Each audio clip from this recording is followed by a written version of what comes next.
미확인 비행체 UFO는 식별 불가능한 정체불명의 비행물체를 말합니다. 주로 접시 모양의 둥근 형태를 띠고 있으며 알 수 없는 빛을 내기도 하는 이 물체는 전문가의 눈이나 전파 탐지 기계가 탐지할 수 없는 아주 미스터리한 물체입니다.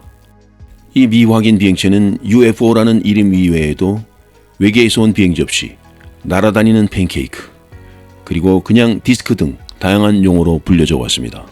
지금까지 수많은 목격담과 사진이 인터넷상을 떠돌아다니지만 미확인 비행체와 관련한 대부분의 목격 사례는 기상현상이나 군사기기 등을 착각하여 비롯된 것이 많다고 알려져 있습니다.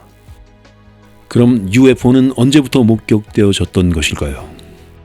UFO에 대한 기록은 기원전 1450년 이집트인들이 남긴 글에서도 찾을 수 있습니다.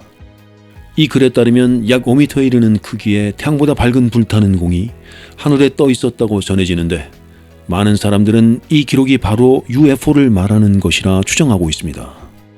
그 이후 9세기 무렵 프랑스의 리옹 주교가 남긴 기록에 따르면 본인이 살던 마을의 농민들이 구름 사이로 떠다니는 배를 보았다고 하였으며 1947년 6월에는 민간 비행사 아놀드가 미국 워싱턴주 레이니어 산 부근에서 어떤 비행물체를 목격하였다고 보고한 기록이 있습니다.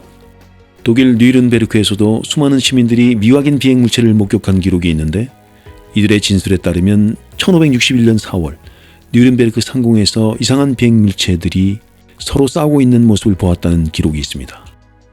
미확인 비행물체에 관한 이러한 목격담은 제2차 세계대전 중에도 이어졌는데 연합국과 일본, 독일군 비행사들의 진술에 따르면 그들이 목격한 비행물체는 그 지름이 수 센티미터에서 수 미터에 달하며 이상한 구형 또는 원반형으로 생겼다고 합니다.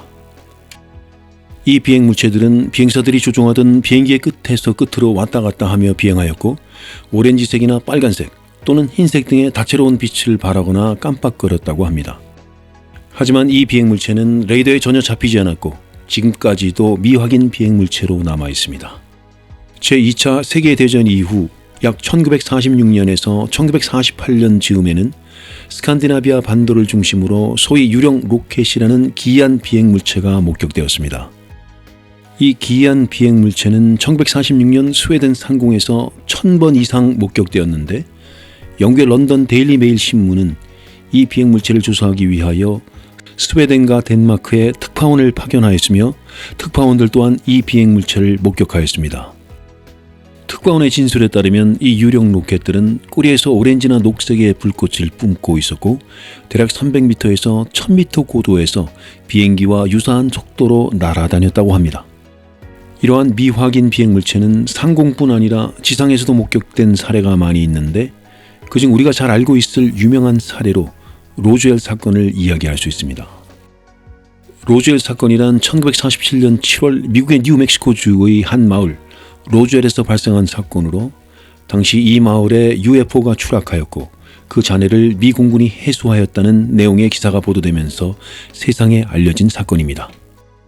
또한 이 당시 발견된 잔해 일부로 추정되는 외계인의 시신 해부 사진이 전 세계 22개국의 텔레비전을 통해 방영되면서 세간의 관심을 불러일으켰는데 곧 미 군부는 이것이 오보였고 추락물체가 기상관측기구라고 증언하였지만 나중에 어느 미군 장교가 사실은 추락물체의 잔해가 기상관측기구의 잔해로 바꿔치기 되었다고 주장했고 이후 사건은 미궁에 빠지게 됩니다.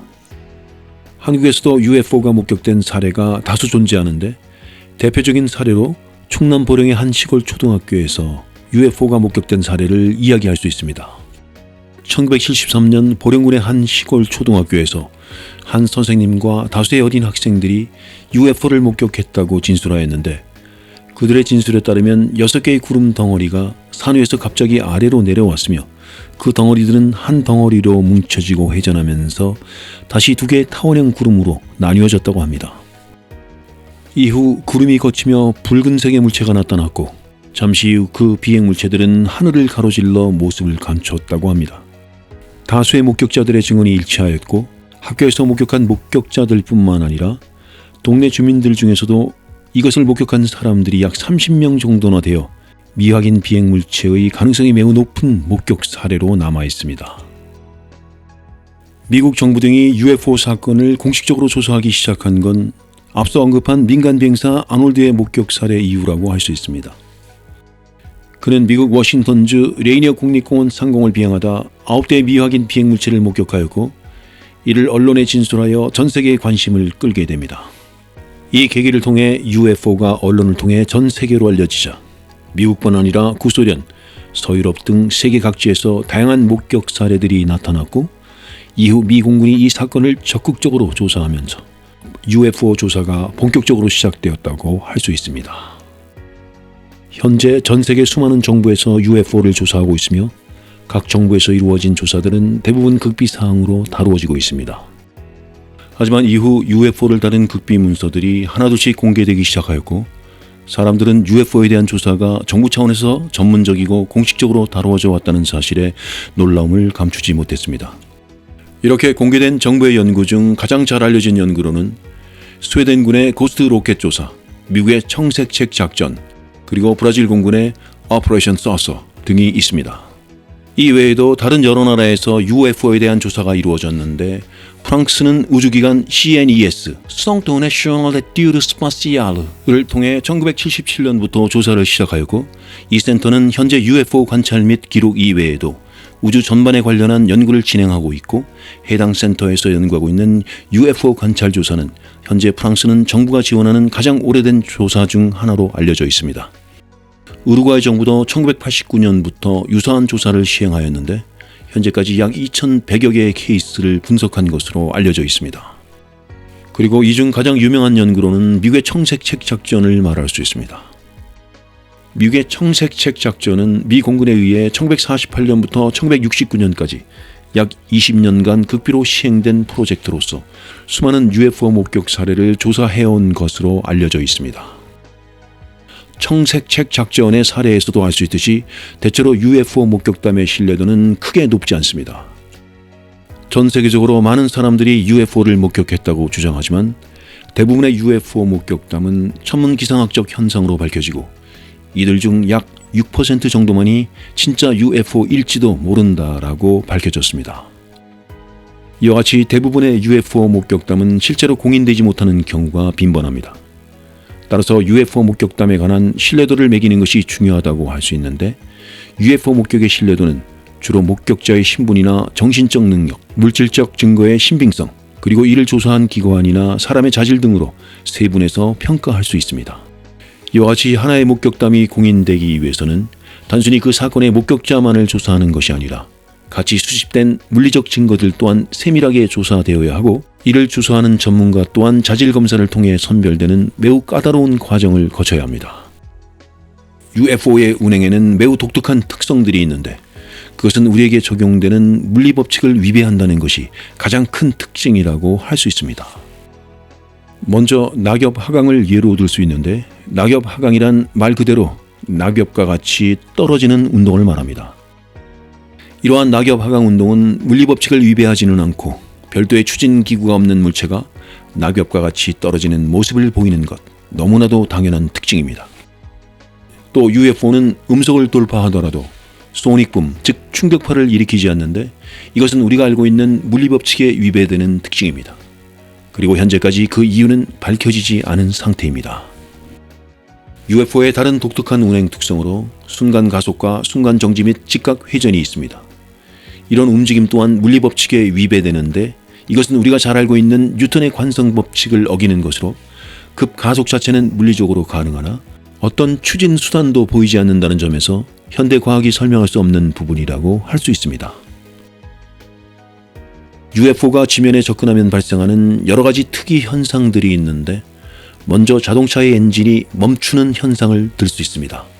이것은 자동차뿐만 아니라 다른 전기기구들에도 발생하는 현상인데 미국의 제임스 맥캠벨 박사는 이것이 가능한 과학적 근거를 밝히기 위해 실험을 진행하였고 마이크로파 영역에 속하는 전자기파가 헤드라이트나 자동차 엔진을 정지시킬 수 있는 가능성을 증명하기도 했습니다. 또한 UFO는 지면에 자국을 남기기도 하는데 착륙 패드 자국, 둥근 자국, 환상의 고리, 새둥지 또는 밀밭 서클 등 현재까지 다양한 형태의 자국이 발견되었으며 이와 같은 자국은 2가지 이상의 종류가 복합적으로 나타나기도 하는 것이 특징입니다. UFO는 그 형태 또한 미스터리인데 가장 일반적으로 알려진 형태는 비행접시 형태이고 비행접시 이외에도 다양한 형태의 UFO가 목격되어 왔습니다. 첫 번째로 구름 형태의 UFO가 있습니다. 이 UFO는 언뜻 보면 구름처럼 보여 사람들이 눈치채지 못하고 있습니다. 순간적으로 독특한 움직임을 보이며 사람들을 놀라게 합니다. 다음으로는 다변형성 UFO가 있는데 이것은 형태를 계속 바꾸는 UFO를 말합니다. 이 다변형성 UFO는 현재까지 세 가지 유형으로 목격되었는데 먼저 단단한 구조물이 스스로 변하는 아메바형, 두 번째는 분리나 합체가 일어나는 형태, 세 번째 유형으로는 아예 기존 형태에서 다른 형태로 변형되는 방식의 유형이 있습니다. 그리고 달 모양의 UFO도 목격되었습니다. 이 UFO의 형태에 대해 모르는 사람이 보면 실제 달이라고 착각할 만큼 달과 유사한 형태를 띠고 있습니다. 달 모양 UFO는 전체적으로 밝은 노란색을 띠며 실제 달이 아니기에 달무늬가 보이지 않는 것이 특징입니다. 또한 짐벌 모양 UFO도 있습니다. 얼핏 보면 비행접시 모양과 비슷한 이 UFO는 노란색으로 밝은 색상을 띠며 강한 빛을 내뿜지는 않는다고 합니다. 또한 곡선 비행을 하고 고리가 회전하는 것이 특징입니다. 마지막으로 새 모양 UFO가 있는데 이 UFO 또한 노란색으로 빛나며 외관은 마치 새와 같은 모습을 하고 있습니다. UFO가 출현하였을 때 나타나는 수많은 물리학적인 변화에 관하여 이미 수많은 국가들의 군사시설에서 연구가 이루어지고 있습니다. 지금까지 보고된 다양한 물리학적 변화들을 살펴보면 사람과 동물들에게 생리학적인 변화를 일으키는 사례로서 일시적인 마비 증세, 피부 화상 또는 피부 발진 등의 사례가 조사되었고 1980년 미국에서 미확인 비행물체가 발견된 캐시 랜드롬 사건의 경우 목격자들은 이 사건이 건강과 재선상의 피해를 초래했다고 주장했는데 이 경우에서는 방사능 피폭 증상까지도 나타났다고 알려져 있습니다. 또한 강력한 전자기적인 간섭 현상으로 인해 항공기 간의 연락을 두절시키고 제트기의 미사일과 같은 공격무기를 고장시키기도 하며 비정상적인 방사능 수치가 관측되기도 합니다. 하지만 UFO가 발견되는 현상이 과학적이지 않다고 주장하는 해이론 또한 존재합니다. 대표적으로 논란의 여지가 많고 특이한 주장들을 과학적, 비판적, 이성적으로 조사하는 기관인 미국의 CSI, Committee for Skeptical Inquiry라는 그룹은 수년간 UFO에 대한 비판적인 연구를 진행하였는데 실제로 일부 미스터리 서클이 인간에 의해 만들어졌다는 사실을 발견하였습니다. 이들의 주장이 나름의 과학적 증거를 포함하고 있는 것은 사실이지만 현재까지 조작이 아닌 증거들에 대해서는 명확히 반박하지 못하고 있으며 정부의 UFO 연구에 관하여 폭로한 수많은 내부 고발자나 증언자들에 대해서는 아무런 입장을 내놓지 않았습니다. 이렇듯 UFO는 우리에게 여전히 미스터리한 존재로 남아있으며 그렇게 UFO를 향한 우리의 연구는 앞으로도 계속될 것입니다.